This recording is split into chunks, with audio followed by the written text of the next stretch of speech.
Mike with Mike's Bags. Today I'm reviewing the PGL-ICED by Cornhole scenario. I don't know what this name means. I'm sure it has to have a meaning somewhere. I kind of looked it up, couldn't find any information. If you know what this stands for, drop a comment down below. I'd love to know. I'm sure other people as well would like to know what that stands for. So if you're watching the video and you don't know, check the comments. Hopefully somebody has informed us and let us know what this stands for. But anyway, this is a set of bags. I've actually got a lot of questions about, a lot of requests to review it. So about a month and a half ago, I bought a set. I've had them. I've thrown them a bit, broke them in. Let's go ahead and dive in and we'll break these bags down. I'll tell you everything that I know about them. We'll start with materials. Slow side is that game changer, surefire material. It's like an 8.5 speed. It's fast. It's great for push and collecting. It's very hole friendly. It slides to the board any condition. So looking at about an 8.5 speed on the slow side. Fast side, this is the same material that you find on the fast side of the Swag Bags Maniac, Maniac L, the Rocket Bags Stage 1. Kill Shots used it on their, it was an M134 V2, the second version. I don't know what the first version used it. The second version does. Uses it on the fast side as well. It's about a 9 speed, maybe a 9.5. I don't know, it's somewhere in that 9.5 speed range. It's fast.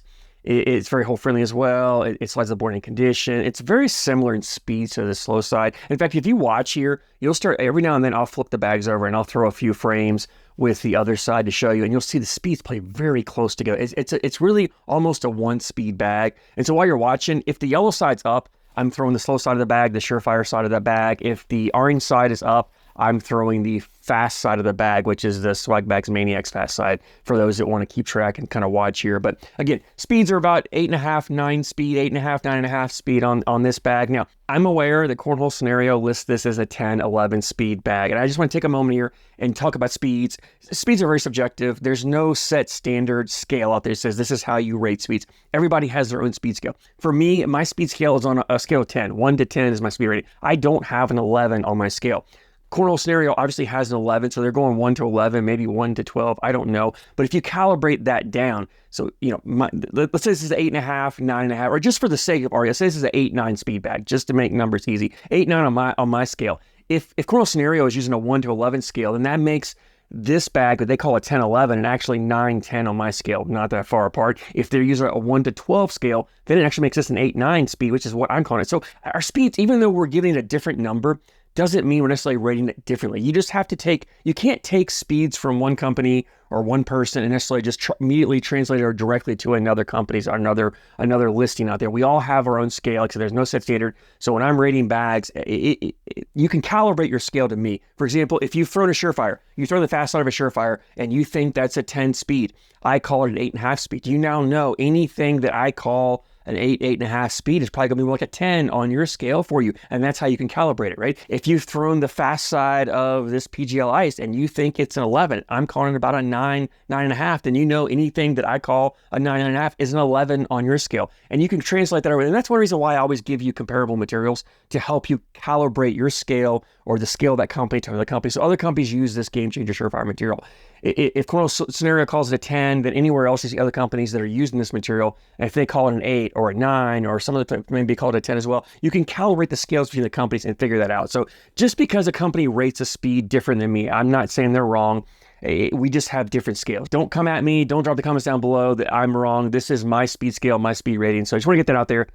Hope that clarifies things for you as well. Anyway, template-wise on this bag, it's a medium template bag, a medium amount of fill. It's got some flop. It is not overly floppy, right? Honestly, for me, being a faster bag, I would prefer to be floppy. I love my faster bags floppy because it gives the bag a ton of forgiveness. And that's one thing you'll see here when I'm throwing. Probably one of my frustrations with this bag is you've got to be pretty precise. It doesn't have that forgiveness around the hole that I want from a faster bag, you know, because it's not as floppy. That corner doesn't dip in and really grab and pull the bag back. You'll get a few here. You'll see some where I get enough of the bag that it'll pull it back. And if my speed is just right, it'll drop it in. If I get a little deeper on the board, throw a touch harder, what happens is that corner kind of grabs, just several times, the bag will spin, hop up over the hole, and then set on the backside just because there's not enough flop to grab. So I wish this bag was a touch floppier. And one reason why I've had these bags for a while is I threw them, thinking they were going to break and loosen up, stretch a little more. They just really haven't. They haven't got as floppy as I wanted to get. So for me, and that's my personal preference, I would love to see this bag just touch floppier. But if you like fast bags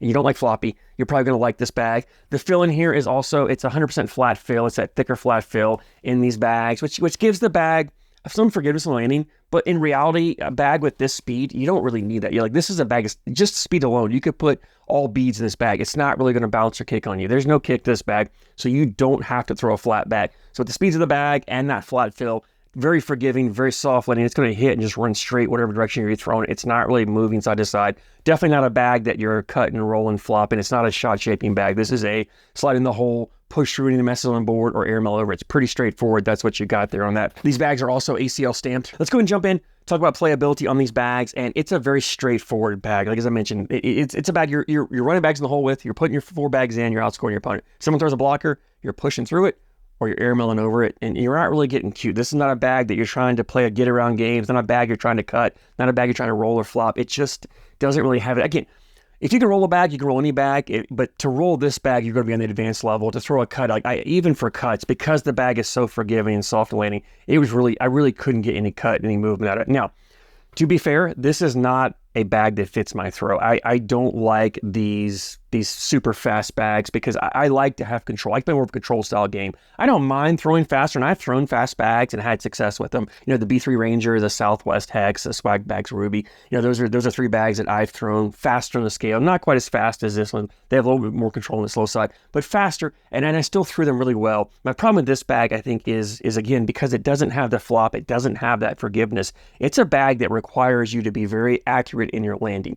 If you're a person who can throw a bag and hit the same spot every single time, but maybe you can't control the orientation of the bag, maybe it's coming out tilted one side or the other, nose down, whatever, nose up, however, you get an inconsistent bag flight, but you can hit that same spot every time, and then maybe a bag like this would work for you. For me, it's not a great bag. It's not a bag that I would recommend just on playability because I just don't think it really limits what you can do. It doesn't give you those options. Leads me to availability on this. Cornhole Scenario has a website, cornholescenario.com. We'll link down in the description for you guys. As always, the prices. This is where I always have an issue with Cornhole Scenario. Now, their prices have come down some. Normally their bags were like $150, and then you have to pay shipping and taxes on top of that. These were $127.99 when I bought them, $128. By the time I paid shipping and taxes, it was right at $150 I paid for these bags. That's ridiculous, honestly. There are other bags, faster bags that I've thrown. And I mentioned the Ranger, the Southwest Hex, the Swag Bags Ruby, even like the Noble Melt, the Lucky Bag Celtic. There are faster bags out there that you can get for a way better price than this, right? You can get them for right at $100 or under $100 shipped to you. And for that reason, another reason, I just can't recommend the pricing. These bags just aren't worth that price. Never been a fan of Cornhole Scenario's pricing. Their price is starting to creep down. Availability used to be an issue as well. They're starting to get more bags in stock. So I think the demand for their bags are coming down.